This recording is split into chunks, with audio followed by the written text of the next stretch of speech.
శ్రీ గురుభ్యో నమః. వారం వర్జ్యం. మే 18, 2026 అధిక జ్యేష్ఠ సోమవారం. శ్రీ పరాభవ నామ సంవత్సరం అధిక జ్యేష్ఠమాసం. ఉత్తరాయణం. గ్రీష్మ ఋతువు. శుక్లపక్షం. రోహిణీ కార్తె.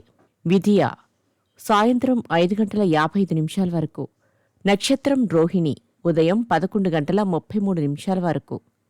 వర్జ్యం సాయంత్రం 4:29 నుండి సాయంత్రం 5:54 వరకు. దుర్ముహూర్తం మధ్యాహ్నం 12:29 నుండి మధ్యాహ్నం 1:21 వరకు. మరలా మధ్యాహ్నం 3:04 నుండి మధ్యాహ్నం 3:56 వరకు.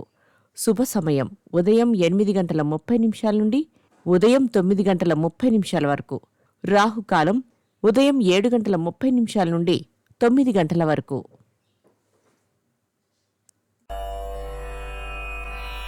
ద్వాదశ రాశులు. మేషరాశి. మీ పరోక్షంలో జరుగుతున్న ఒడిదుడుకులను గమనించి చర్యలను సమర్థవంతంగా చేపట్టగలుగుతారు. వృషభ రాశి. మీ మాటలను వక్రభాష్యాలు చెప్పేవారు అధికమవుతారు. లౌక్యంగా వ్యవహరించి ఆర్థిక అంశాలలో లాభపడతారు. మిథున రాశి. మీ ఉన్నతి ఎదుటివారు ఓర్చుకోలేని విధంగా ఉంటుంది. సహోదర సహోదరి వర్గానికి సహాయం అందిస్తారు. కర్కాటక రాశి. దూర ప్రాంత ప్రయాణ సూచనలు, ఉన్నత ఉద్యోగ యత్నాలకు గాను మీరు చేసే యత్నాలు ఫలిస్తాయి. సింహరాశి. ముక్కుసూటితనంగా వ్యవహరిస్తారు. సరికొత్త ప్రణాళికలను అమలు చేయడానికి నిర్ణయించుకుంటారు. కన్యారాశి.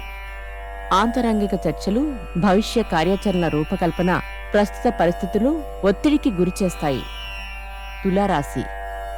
అధికారులను ప్రసన్నం చేసుకోవడానికి గాను మీరు చేసే యత్నాలు నామమాత్రంగా ఫలిస్తాయి. వస్త్రలాభం. వృశ్చిక రాశి.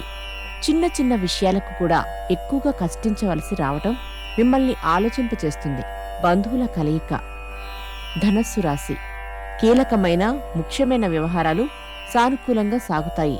దీర్ఘకాలిక సమస్యలకు గాను పరిష్కారం దొరుకుతుంది. మకర రాశి. శుభకార్య చర్యలు పురోగమనంలో ఉంటాయి. అవగాహన లోపం వలన ఓ సందర్భంలో ఇబ్బంది పడతారు. కుంభరాశి.